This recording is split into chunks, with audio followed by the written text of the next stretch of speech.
Баршаңа сәлем құрметті 7 сынып оқушылары. Бүгін сендермен ағылшын тілінен Students Book'тың 27 беттегі тапсырмаларын бірге орындайтын боламыз. Видео басталмас бұрын міндетті түрде каналға тіркеліп, достармен бөлісуді ұмытпа. Кеттік, бірінші тапсырма. Match questions from 1 to 3 with answers from A to C. Then complete the rules. Төменде көрсетілген 1-ден 3-ке дейінгі сұрақтардың дұрыс жауабын табуыңыз керек. A, B, C варианттары арқылы, сосын көктің ішінде ереже берілген, соны толтыру керек делінген. Біріншісі. Is Megan talking to Jack? Меган Джакпен сөйлесіп жатыр ма? Дұрыс жауабы B. Yes, she is. Иә, сөйлесіп жатыр. Екіншісі. What are Jack and Megan doing? Джак пен Меган не істеп жатыр? Дұрыс жауабы C. They are doing a questionnaire. Олар сауалнама жасап жатыр. Үшіншісі. Is Jack reading a comic? Джак комик оқып жатыр ма? Дұрыс жауабы A. No, he isn't. Жоқ, оқып жатқан жоқ. Rules, ережені толтырамыз. Біріншісі.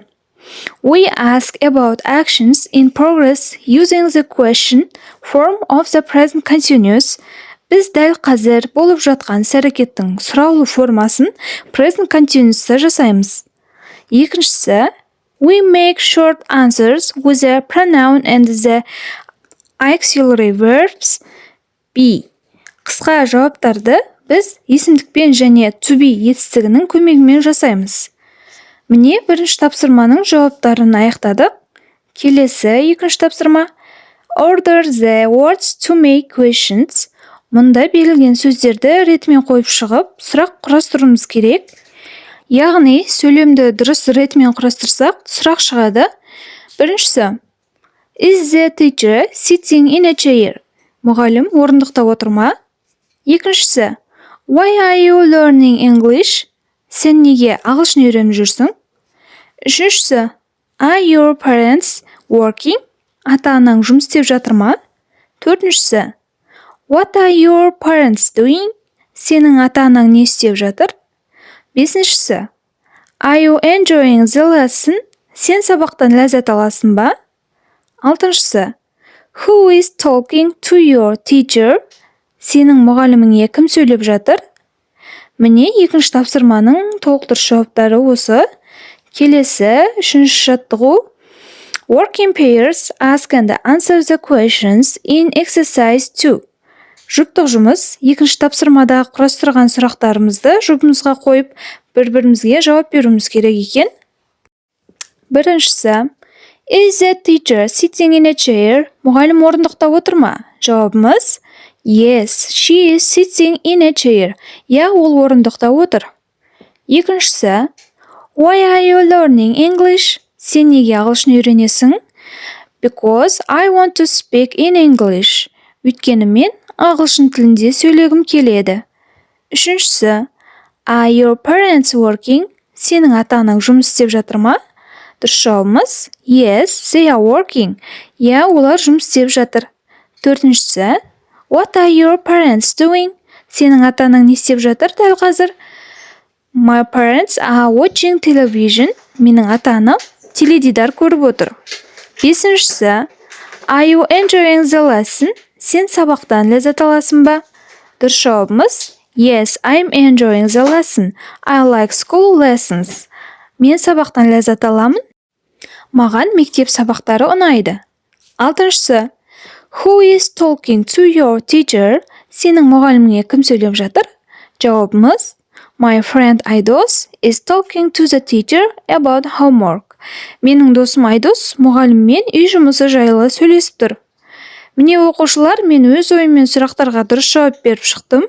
Егер сұрақтарға басқаша жауап берулерің келсе, өз ойларыңмен де жауап беруге болады. Ол кезде менің жауаптарымды жазбайсыңдар, өздеріңнің берген жауаптарыңды жазасыңдар. Келесі оқушылар, 4-ші тапсырмаға көшейік. Study the examples. Then, write present simple or present continuous. Complete the rules. Бұл тапсырмада төменде берілген екі сөйлемді оқып шығамыз және сөйлем қай шақта жататынын жазуымыз керек. Present simple немесе present continuous ба? Соның біреуін жазуымыз керек. Сосын төменде көктің ішінде ережені толтыру керек. Сонымен бірінші сөйлемді оқиық. I walk to school every day. Мен күн сайын мектепке жаяу барамын. Күнделікті қайталанып жүретін іс-әрекетті біз әрине present simple шағы деп айтамыз. Екіншісі, he is reading a magazine now. Ол қазір журнал оқып отыр. Ал дәл қазір болып жатқан іс-әрекетті біз present continuous деп атаймыз. Келесі, біріншісі, we use the present continuous for actions in progress. Біз present continuous'ты дәл қазір болып жатқан іс-әрекетті айтқан кезде қолданамыз. Екіншісі, we use the present simple for routines or repeated action. Біз present simple'ды әр күні қайталанатын жалпы түрде болып жүрген іс-әрекетті айтқан кезде қолданамыз. Exercise 5, келесі жаттығу, 5-ші тапсырма. Complete the telephone conversation with the present simple or present continuous form of the verbs in brackets. Мұнда екі адамның телефон арқылы болған әңгімесі берілген. Алдымен диалогты оқып, сосын жақшаның ішіндегі етістіктерді present simple немесе present continuous шағында қоюымыз керек. Hello, hi Alice. It's me, Maria. What are you doing at the moment? I'm watching celebrity tours on TV. It's about famous people's houses and possessions. I love that program. I usually watch it every week. The presenter is looking at Jay-Z and Beyoncé's cars at the moment. Beyoncé usually drives 1959 Rolls-Royce. Have a look. I can't. My parents are watching something different. Oh no. Міне оқушылар, 5-ші тапсырманың толықтыру жауабы осы. Біріншісіне am watching, екіншісіне love, үшіншісіне watch, төртіншісіне is looking, 5-шісіне drives, 6-шысына are watching деп қоямыз. Келесі 6-шы жаттығуға көшейік. Write present simple and the present continuous questions using the words in the box and your own ideas. Then ask and answer the questions with a partner. Біз бұл тапсырмада мына қорапшаның ішіндегі сөздерді қолдана отырып, осы шақта немесе дәл осы шақта сөйлемдер құрауымыз керек, өз ойымыздан сөйлемдер құрауымыз керек. Және оны қасымыздағы жұбымызға сұрақ ретінде қойып, бір-бірімізге жауап беруіміз керек делінген. Бірінші сұрағымыз, What do your parents do? Сенің ата-анаң не істейді? My parents are teacher. Менің ата-анам мұғалім. Екінші сұрағымыз, Is your sister doing the washing up? Сенің әпкең ыдыс-аяқ жуып жатыр ма?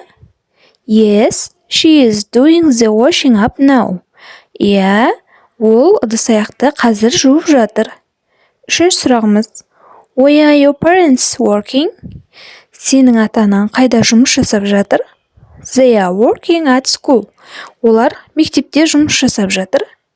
Төртінші сұрағымыз, How often does your brother do shopping? Қаншалықты жиі сенің інің сауда жасайды? On weekends, демалыс күндері. Бесінші сұрағымыз, Who likes studying in your house? Сенің үйіңде кім сабақ оқығанды ұнатады? My sister likes studying English. Менің әпкем ағылшын үйренгенді жақсы көреді. 6-шы тапсырманың дұрыс жауаптары осымен аяқталады. Сонымен, құрметті оқушылар, 27-ші беттегі барлық тапсырмалардың дұрыс жауаптарын көрсетіп шықтым. Сабақ түсінікті болды деген ойдамын. Егер видео ұнаған болса, міндетті түрде каналға тіркеліп, лайк басып, достарыңмен бөлісуді ұмытпа. Келесі кездескенше сау болыңдар.